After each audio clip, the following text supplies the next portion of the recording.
নিজেদের গোষ্ঠীদ্বন্দ্ব, এবং আমরা দেখতে পাচ্ছি যে সুদীপ্ত রায় একটি গোষ্ঠী তৃণমূলের এবং শান্তনু সেন আরেকটি গোষ্ঠী, এবং আমাদের অভয়ার যখন মৃত্যু হলো তখন থেকেই আমরা দেখতে পাচ্ছি যে কিভাবে দুটো গোষ্ঠীর মধ্যে চরম বিরোধিতা, এবং তার আগেও ইলেকশনের সময়তেও আমরা দেখেছিলাম। তো এটা সম্পূর্ণ তাদের নিজস্ব ব্যাপার, তাদের কালচার, তাদের আমাদের এর মধ্যে আমার মনে হয় না কমেন্ট করা উচিত।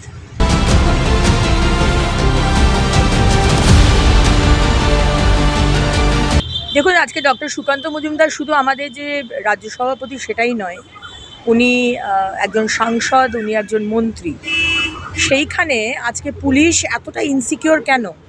প্রতিবার যখন ঘটনা ঘটে আমাদের মতো রেসপন্সিবল জনপ্রতিনিধিদের কেন ঘটনাস্থলে যেতে দেওয়া হয় না? আজকে হাতরাস, উন্নাও বা মণিপুর হলে দৌড়ে দৌড়ে তারা চলে যায়, অথচ আমরা নিজেদের রাজ্যে যখন এই ধরনের ঘটনা হচ্ছে আমরা কেন যেতে পারবো না? একটাই কারণ, সেটা হচ্ছে সত্যি কথাটা যাতে সামনে না আসে।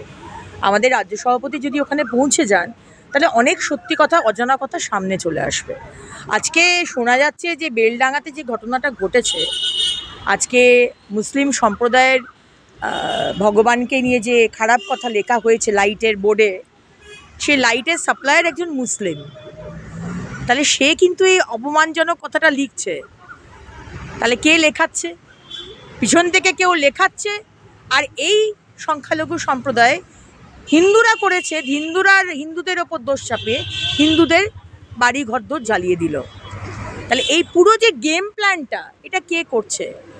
রাজ্য সভাপতি গেলে এই গেম প্ল্যানের পিছনে কোন কোন বড় মাথা আছে সেটা জানা যাবে।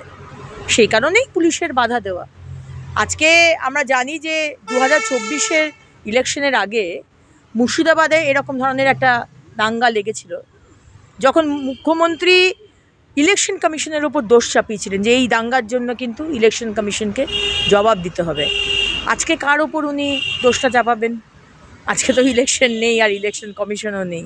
তো আজকে যে দাঙ্গা হলো, আর যারা যারা দাঙ্গা বাঁধালো, যারা যারা পোড়ালো, তাদেরকে কিন্তু ধরা হচ্ছে না।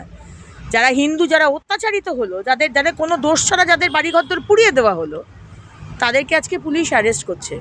রাজ্য সভাপতি গেলে এই বিষয়গুলো জানাজানি হয়ে যাবে, সেই জন্যই তাকে যেতে দেওয়া হচ্ছে না। কিন্তু কতদিন আটকে রাখবেন? আজকে বেলডাঙা মুর্শিদাবাদে হয়েছে, সারা পশ্চিমবঙ্গকে মুখ্যমন্ত্রী বেলডাঙা করতে চান, এবং যত তাড়াতাড়ি পশ্চিমবঙ্গের হিন্দুরা এটা বুঝতে পারে ততটাই তাদের জন্য মঙ্গল।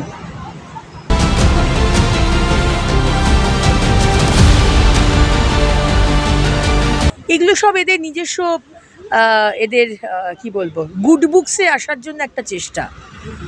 এবং এখন শোনা যাচ্ছে যে যুবরাজ নাকি ডেপুটি চিফ মিনিস্টার হবে, অভিষেক ব্যানার্জি নাকি হোম মিনিস্টার হবে। এবার যদি এরা সব হচ্ছে মুখ্যমন্ত্রীর লবি, এবার যদি যুবরাজের এদিকে চলে আসে তাহলে তো সেই তাদের তো অস্তিত্ব শেষ। সুতরাং মাঝে মাঝে এরকম একটা কমেন্ট তারা ছেড়ে যায়, এনাফ ইজ এনাফ, পুলিশেরই দোষ। তো 13 বছর 14 বছর লেগে গেল এটা পুলিশের দোষ বুঝতে। পুলিশকে যে আপনারা কাজ করতে দেন না, পুলিশকে তোলা তুলতে, সিন্ডিকেট চালাতে আজকাল কাজে লাগান। চোর ডাকাত আর টেররিস্ট আর অ্যান্টি সোশ্যালদের পুলিশ আজকাল ধরে না, এটা বুঝতে 14 বছর লেগে গেল। এগুলো আমরা বুঝি, এতটাও তো বোকা আমরা নই। এতদিন সহ্য করে এসেছি, আর একটা বছর।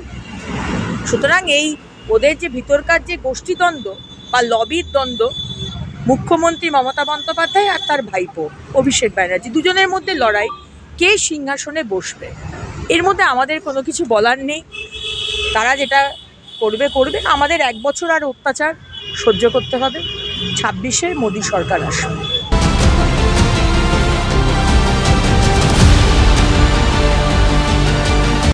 দেখুন, বিচারপতি কেউ চাইতে পারেন বেল হোক, কেউ চাইতে নাই পারেন বেল হোক।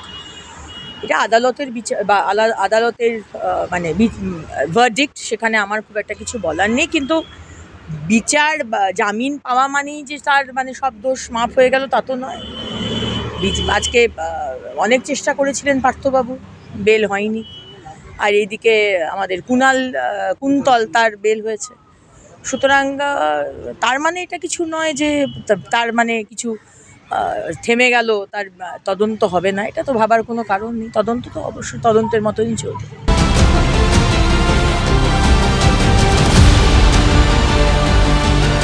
দেখুন, পুলিশের নিয়োগ বলুন, প্রাইমারি, আপার প্রাইমারি, কোনটাতে নিয়োগ হয়েছে, এটাই তো এগিয়ে বাংলার মডেল। যে পরীক্ষার ডেট হবে 10 বছর বাদে, 8 বছর বাদে, তারপর সেটা হলে আবার কোশ্চেন পেপার লিক হয়ে যাবে, পিছনের দরজা দিয়ে ঘুষ দিয়ে অযোগ্যরা ঢুকবে। এটাই তো এগিয়ে বাংলার মডেল।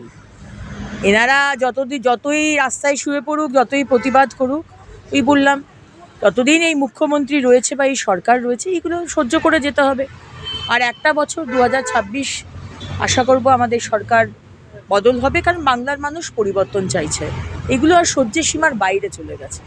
আর এই রেগুলার ব্যাপার, এগুলো আর নেওয়া যাচ্ছে। আপনারা দেখছেন ইউএন লাইভ, বাংলা খবরের শেষ কথা।